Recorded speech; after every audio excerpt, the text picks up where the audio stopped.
Hello students, welcome to the new video. आज की हमारे इस वीडियो में हम चैप्टर नंबर 8 ट्रिग्नोमेट्री की एक्सरसाइज 8.1 का लास्ट क्वेश्चन नंबर 11 करने वाले। आई होप आप सबने प्रीवियस सारे क्वेश्चंस कर लिए अच्छे से और आप सबको समझ में भी आ रहे हैं।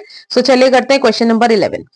State whether the following are true और फॉल्स, जस्टिफाई योर आंसर। कुछ हमें 5 स्टेटमेंट्स गिवन है जिनके हमें ट्रू और फॉल्स फाइंड आउट करने हैं with justification of our answers. ठीक है, so first statement says the value of 10a is always less than 1।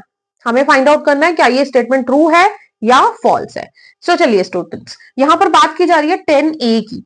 अगर हम 10 के a के प्लेस पर डिफरेंट एंगल्स की वैल्यू ट्राई करें, सपोज 1060 अगर हम लेते हैं, 1060 इज √3 और √3 को जब हम कैलकुलेट करते हैं इट इज 1.732।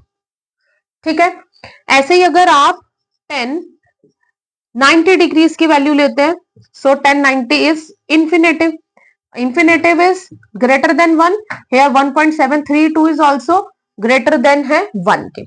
अगर आप 1045 डिग्री की वैल्यू लेते हैं that is equals to 1।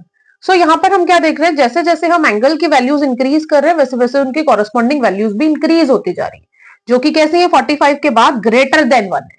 और हमारी स्टेटमेंट कह रही थी the value of tangent of a is always less than 1, so this statement is totally false. वह स्टेटमेंट हमारी क्या हो गई, फॉल्स। ठीक है, second statement, second is second of a is 12/5 for some value of angle a. आपसे बोला है क्या सीकेंट ऑफ ए इज 12/5 होगा अगर ए की हम कोई एंगल की वैल्यू लिखे तो। देखिए सीकेंट ऑफ ए इज 12/5 है, 12 को 5 से अगर आप डिवाइड करेंगे तो secant of a is equals to 2.40। ठीक है, which is greater than 1 and we know that सीकेंस की वैल्यू हमेशा 1 से कैसी होती है, बड़ी होती है, ग्रेटर होती है। ठीक है, so this statement will be true. Will write as secant is always greater than 1, so this is true। तो ये वाली हमारी इक्वेशन क्या हो गई, स्टेटमेंट ट्रू हो गई। ठीक है स्टूडेंट्स, करते हैं इसके नेक्स्ट पार्ट्स। चलिए स्टूडेंट्स, थर्ड स्टेटमेंट गिवन है cos A is the abbreviation used for the cosecant of angle A। सो यहां पर cos A गिवन है, cos A is cosine of A। cosine of angle A होता है ना कि cosecant of angle A। Okay, so this statement is false. Okay students, next देखिए fourth one, cot A is the product of cot and A। यहां पर बोला है cot A जो होता है वो प्रोडक्ट होता है cot मल्टीप्लाई बाय A का। No, this is not the product, cot A is the cotangent of angle A। Angle A की कोटेंजेंट को हम cot A लिखते हैं ना कि cot into A। cot A is not the product of cot A, cot and A, so this is also false।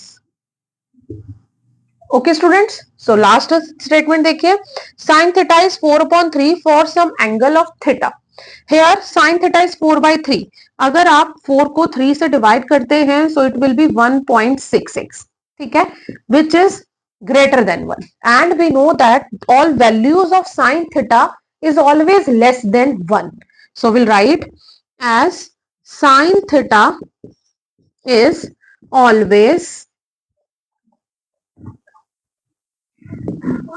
Less than 1 होता है, so this statement is also false.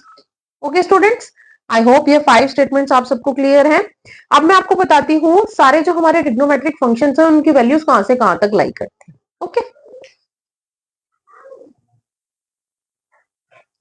देखिए students, जितने भी हमारे ट्रिग्नोमेट्रिक फंक्शंस हैं, जैसे हमारे basic trigonometric functions हैं sine theta and cos theta, ठीक है, इनकी जो वैल्यूज है वो हमारी -1 और +1 के बीच में लाई करती है। ठीक है, सो हम यहाँ पर हमेशा इनकी वैल्यूज लेस देन 1 कंसीडर करते हैं। ऐसे ही बाकी हमारे जितने ट्रिग्नोमेट्रिक रेशियोज हैं, चाहे वो tan हो, cot हो, secant हो या cosecant हो, इन सब की जो वैल्यूज है ये हमेशा minus infinitive two plus infinitive के बीच में लाई करती है, ठीक है। सो इसलिए हम इनकी वैल्यूज को ग्रेटर देन 1 कंसीडर करते हैं, ठीक है, ग्रेटर देन 1। सो ये एक मोस्ट इंपॉर्टेंट थिंग है जो आप सबको पता होनी चाहिए, तभी आप ये ट्रू फॉल्स को कर सकते हो। Okay students, I hope this video is clear to everyone. कहीं पर भी कोई डाउट रहता है so do let me know, I will clear all your doubts. मिलते हैं जल्दी एक और वीडियो के साथ। थैंक्स फॉर वॉचिंग, बने रहिए मेरे चैनल के साथ।